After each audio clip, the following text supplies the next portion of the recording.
Bien-aimés dans le Seigneur, nous continuons toujours notre enseignement sur l'enlèvement. Nous avons dit que l'enlèvement, c'est le ravissement des enfants de Dieu à la rencontre de notre Seigneur Jésus. Et dans cette série d'enseignements intitulée Les signes, intitulée quelques signes qui annoncent l'enlèvement ou bien l'imminence de l'enlèvement. Aujourd'hui, nous sommes à la quatrième catégorie des signes. Nous avons mentionné ici la quatrième catégorie, les signes politiques de la politique mondiale. Les signes de la politique mondiale. Les signes de la politique mondiale. Et nous avons Matthieu 24, versets 6 à 7, que nous allons lire maintenant. Il dit, vous entendrez parler de guerre et de bruit de guerre. Gardez-vous d'être troublés, car il faut que ces choses arrivent. Mais ce ne sera pas encore la fin. Une nation s'élèvera contre une nation et un royaume contre un royaume. Et il y aura en divers lieux des famines et des tremblements de terre.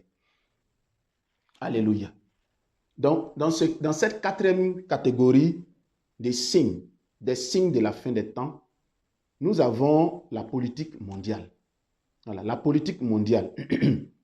La politique mondiale qui va marquer réellement la quatrième catégorie des signes est vraiment importante.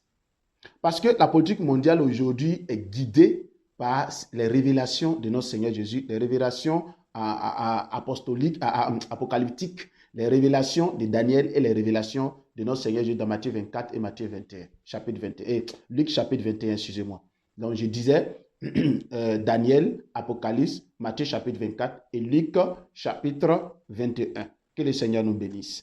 Donc, sur le passage, notre passage de base sur ce petit thème, ce sous-thème, les signes de la politique mondiale, nous avons pris Matthieu 24, versets 6 à 7.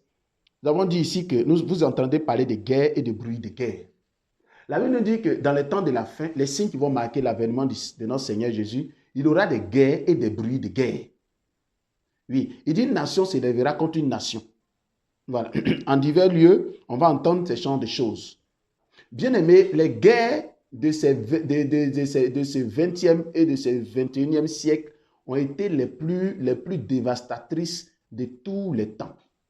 Il y a eu la Première Guerre mondiale, la deuxième Guerre mondiale, qui ont ravagé des choses, qui ont ravagé des pays, qui ont ravagé des territoires. Si vous étudiez les deux grandes guerres mondiales, vous allez vous rendre compte que c'est des millions et des millions de personnes.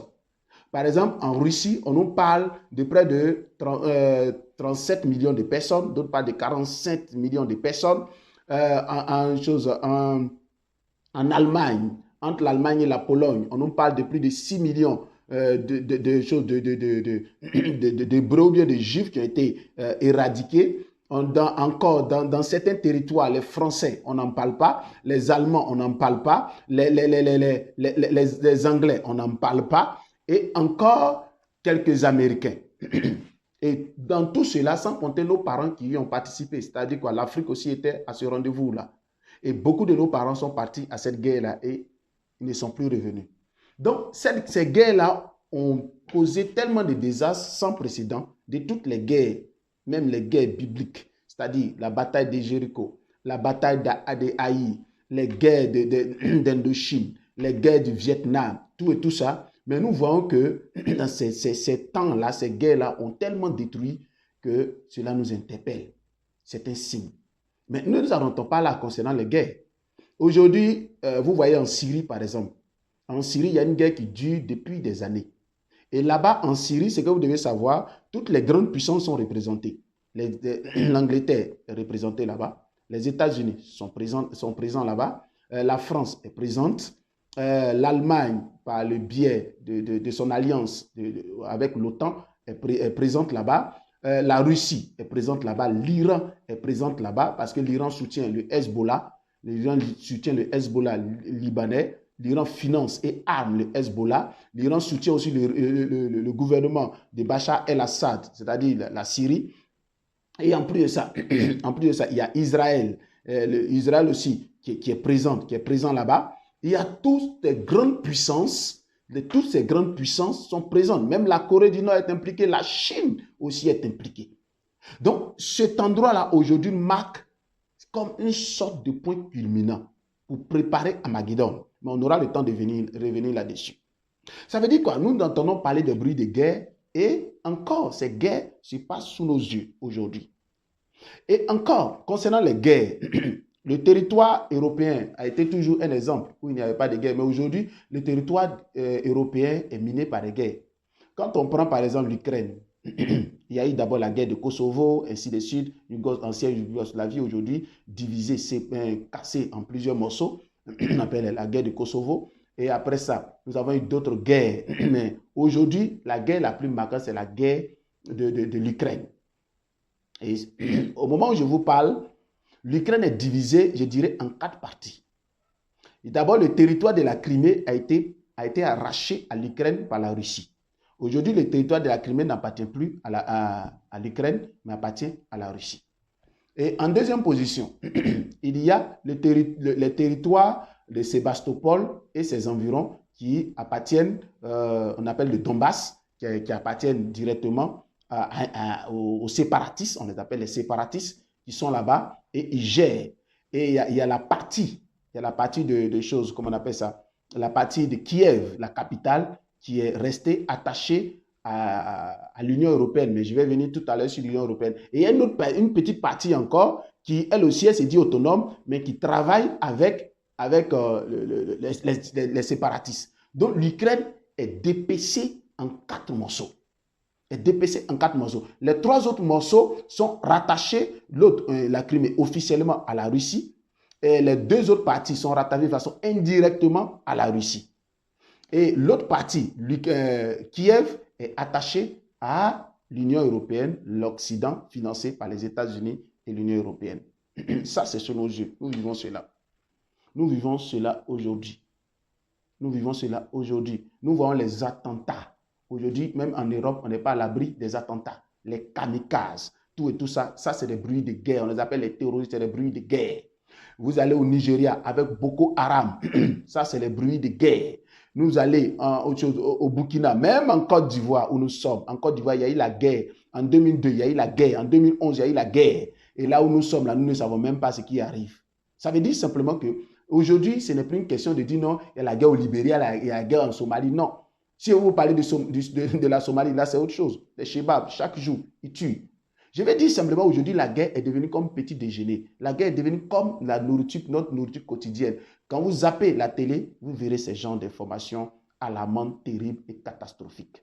Ça veut dire simplement que nous ne sommes plus comme des événements de dissension, mais c'est devenu comme réellement un signe marquant de la fin des temps.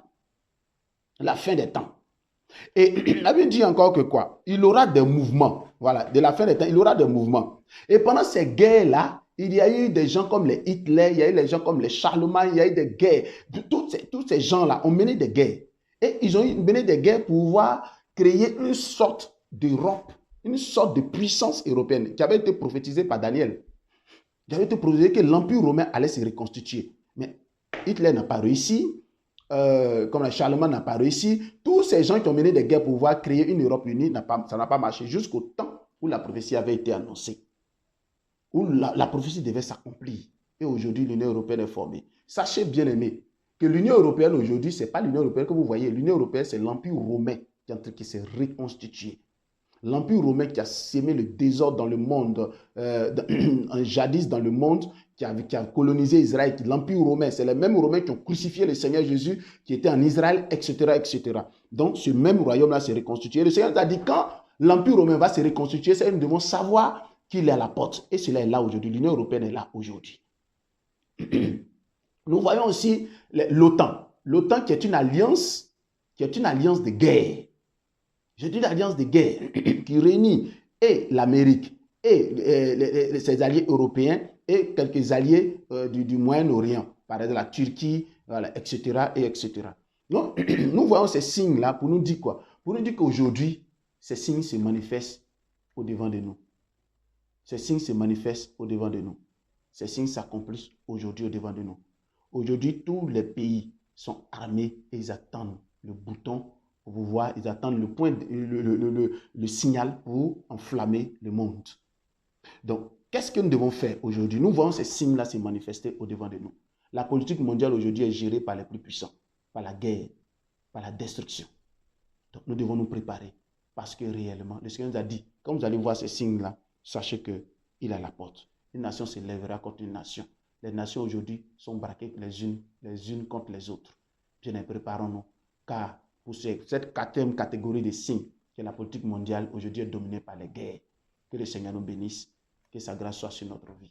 Bien-aimé, toi qui m'entends, et tu sais lire, tu sais écrire, même si tu ne sais pas lire, tu ne sais pas écrire, mais tu entends, alors répands-toi. Si tu es dans quelque chose, sache que Jésus-Christ est à la porte. Que le Seigneur nous bénisse encore et encore. Au nom de Jésus. Amen.